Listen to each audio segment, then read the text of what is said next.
It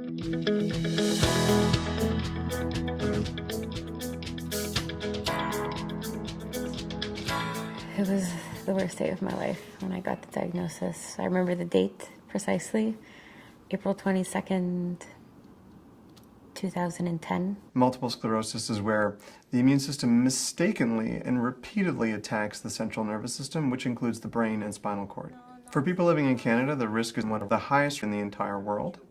We're able to say quite certainly what a lot of risk factors for multiple sclerosis are, which include exposure to UV light and vitamin D, and also genetic risk factors, and exposure to the Epstein-Barr virus.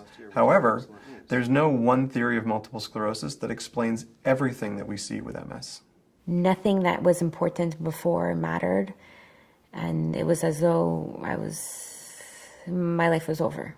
You know, it was like I'm going to be in a wheelchair for the rest of my life within 6 months, and I'm never going to know what it's like to get married, to have a husband, to have children, to have a family of my own. I'm never going to know any of this. Some patients have very benign multiple sclerosis that never really causes them too much in the way of troubles, and other people can have very severe MS and even be terribly disabled early on in their disease course.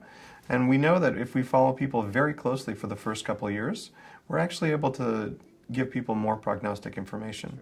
It's very important for patients to follow with their doctor and ensure that they're telling their doctor about any new symptoms they might be having, and also to have regular MRIs in order to know how things are going. Multiple sclerosis can cause many types of symptoms.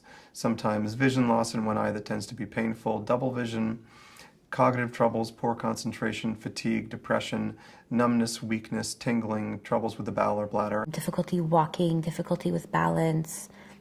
Those are my biggest symptoms. And those are the hardest for me to deal with because you go from being capable of doing whatever you want, doing sports, being active, to all of a sudden having a more sedentary lifestyle. MS does a lot of different things besides these attacks and MRI lesions, and many of these things can be improved with very simple things.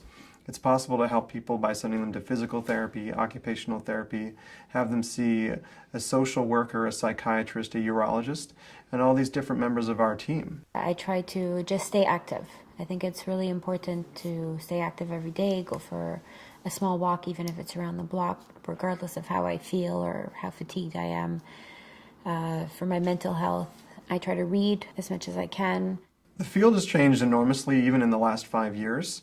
There's many new treatments for multiple sclerosis.